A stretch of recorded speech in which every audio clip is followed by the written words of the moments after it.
Whilst much of the world was in lockdown, financial markets continued to operate, often with spectacular results. For investors, some of the greatest opportunities of our lifetime will continue to unfold in the coming months and years. This is not a time to shy away from investment ideas. This is the time to embrace them and investigate their potential for our investment portfolios. We've asked experts from across a range of different markets about why we should invest in them and why now. In this episode, we're throwing the spotlight on gold royalty companies. People are familiar with physical gold futures, ETFs and gold miners. Sandstorm is a gold royalty company which invests in a wide variety of gold miners with the aim of diversifying the risk. I wanted to ask Sandstorm why gold royalty companies provide an opportunity to participate in higher gold prices whilst mitigating some of the downside risks, and why now is the time to start investing. Basically, the world has gone to hell in a handbasket, and the central bankers, to pull us out of this challenge, have decided to print unlimited amounts of money. Central banks have turned on the printing presses, and the US Federal Reserve have been particularly active in terms of the absolute size of its balance sheet expansion. The Fed has printed $2.5 trillion in the second quarter of 2020, effectively in the last 3 months. Just for context, that $2.5 trillion would be equal to all the money that was printed from 2007 to 2013. The whole financial crisis, we've eclipsed that amount of quantitative easing in just a quarter here. The macro tailwinds that are happening in the gold space right now are profound and significant. They're tailwinds that I think are going to continue for a long period of time. Ongoing QE has pushed US real yields lower, and when real yields fall, gold generally performs well. When we look at gold, we look at it as an asset that has a 0% real rate of return. That doesn't sound all that inspiring, but when you look at the world right now where you've got negative real rates, all of a sudden gold is becoming an asset class that's increasingly attractive versus bond yields that are between 0 and 1%, and after inflation that are sharply negative.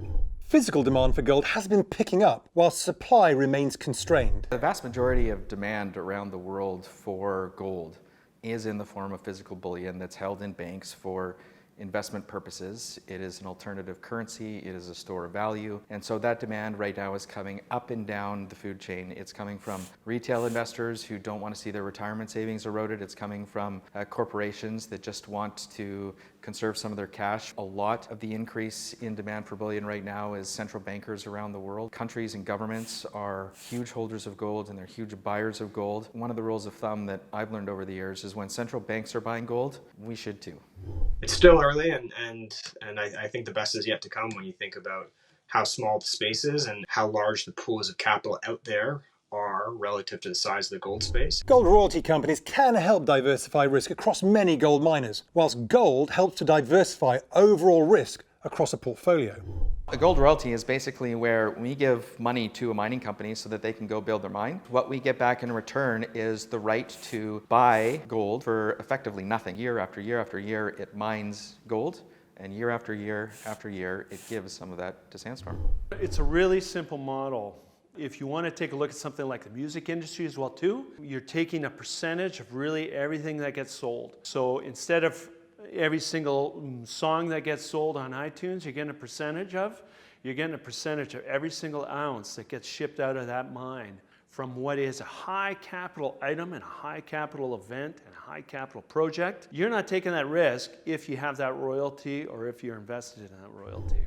So the risk profile of a royalty company is somewhere in between that of physical gold and that of a conventional mining company that's has an operating gold mine that's digging up gold ore out of the ground. And having something that sits in the middle of the spectrum, I think, is an attractive building block to have when you're going out and trying to build portfolios in space. The challenge with investing in gold companies is that generalist investors and regular people don't really know a lot about mining. So if you invest in a one asset mining company and it turns out to be a poor mine, you lose a lot of your money. Gold and gold royalties and gold mining has gotten increasingly difficult over the last 50 years. It's gotten more expensive to build the mines. They're in further far off reaches, and it's been very, very unpredictable as to how much capital it takes to keep the gold mine going. So when you have a royalty on top of it, that allows you to escape all of those different things. We've invested in hundreds of assets around the whole world. So we're diversified in geopolitical risk, we're diversified in company and counterparty risk, we're diversified from specific risks at specific mines, and we've built a portfolio, and that portfolio just churns out cash. Some mines in some years do better and some do worse, but the portfolio just keeps churning out cash, and that cash flow that we're getting keeps going up. They have a fixed price that they pay for a unit of metal. And that fixed price they pay for the unit of metal is typically far below what an operating mining company would incur as their cost of production. If you invest in a gold royalty company, you end up having the benefit of an enormous diversification of cash flow. Most mining companies can never keep more than 7 to 10 mines operating efficiently. Whereas we as an established royalty company, you might get royalty streams from over 25, 26, 30 or 40 different projects. It has more leverage to the upside than the price of gold. Specifically, when the gold price goes up, say 10%, our cash flow goes up 10%. So we get that leverage. But something else important happens. The mining company itself, it has more revenue. And when it has more revenue and more cash flow, it takes a lot of that cash flow and it continues to explore and find more gold.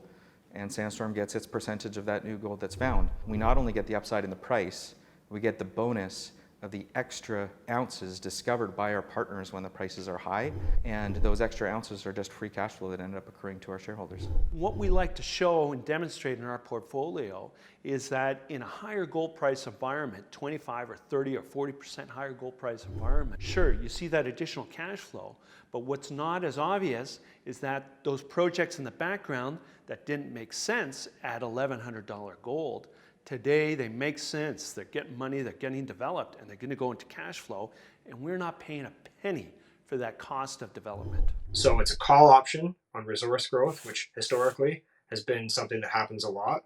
The real strength in that good gold royalty is to be buying those deals that are going to have that strong exploration success. We have a strong history of getting projects that are 6 to 7 years, and they end up having, within a few years, demonstrating mine lives that are 14, 15, 20 years. There are many different gold miners with a wide array of cost bases and revenue streams. Picking the right management team is an absolutely key consideration. I think a lot of people approach this royalty space as really kind of a financial model, but really what it takes is a team that really understands that industry closely. We focus exclusively on a specific type of mine and specific types of projects and specific types of commodity. We know this industry really well. We know the players in it, and we know how the royalty deals work better than almost anybody. Between Nolan Watson and myself, we've done more royalty and streaming deals than any other management team that exists out there today. Having experience in running a streaming and royalty company is very important. There are a lot of startups where management has no idea what they're doing. We're seeing opportunities to invest in junior exploration companies where we're super passionate about the ground that they have and the team that they have and the exploration capabilities. We recently just invested in a company. We bought a royalty for $10, and based on the mine that they just discovered, I wouldn't be surprised if royalty is worth $10 million in a couple of years. And so we're seeing opportunities up and down the space right now. Sandstorm has the advantage of being a young, growing company with an experienced management team, playing in a volatile space but with a lower risk profile. I think a lot of our competitors, especially the bigger companies like Franco-Nevada and Wheaton Precious and Royal Gold, they're good companies and they're well run and they've done well. I would say one of the key differentiators is that they're done their growth. They're older, more mature companies. They're no longer in the exciting growth phase of their life. And Sandstorm is still a young, small company that has big growth aspirations. I think through the deals we're going to do as we grow, we're going to be able to add lots of value for shareholders, and that should come through in the share price. And the last thing I think I love about royalty companies versus what's called a conventional mining company, better access to capital. It is tough for mining companies to invest across a cycle. No one wants to give you money when commodity prices are down, but perversely that's the best time to invest. Royalty companies, because of their lower risk profile, have access to more variety of capital, so debt or equity, and more types of investors. More generalists will look at a royalty company because of that lower risk profile. And so you're more likely to be able to access that capital when you need it in the down cycle, when things are tough, but when the returns are best. I think royalty companies have a better opportunity to invest countercyclically, and we've seen some of the royalty companies put out fantastic returns on invested capital that absolutely outstrip anything you'd see in the conventional mining companies. That's why generalists have flocked to some of the royalty companies and warranted them with higher multiples, lower cost of capital, because historically the returns have been better. Our average cost for really per ounce right now sits between about $250 and $300 per ounce, depending on the blend of the projects that are producing. So when you see that gold price go up, you will see the more leverage. But again, you know, what's interesting is a couple of years of $2,000 gold, all of a sudden sees a couple of different projects coming on. So we could be seeing as much as an additional $35 million in cash flow on top of that already larger increase. One of the things that we like about increasing gold prices is that not only increases our cash flow, but other mines in our portfolio come on as well. So with gold hovering close to $2,000 an ounce, with a few of our other mines coming online here in a few years, I would expect our cash flow to get close to $200 million per year of cash flow, which is a substantial amount of cash flow. Input cost inflation can be an impediment for cash flow in gold miners. One of the biggest detractors of mining companies in the 2004 to 2008 bull market was that they saw their revenue highly correlated with their input costs. The gold price did rise, but the actual margins, cash flow or earnings margins, didn't end up rising.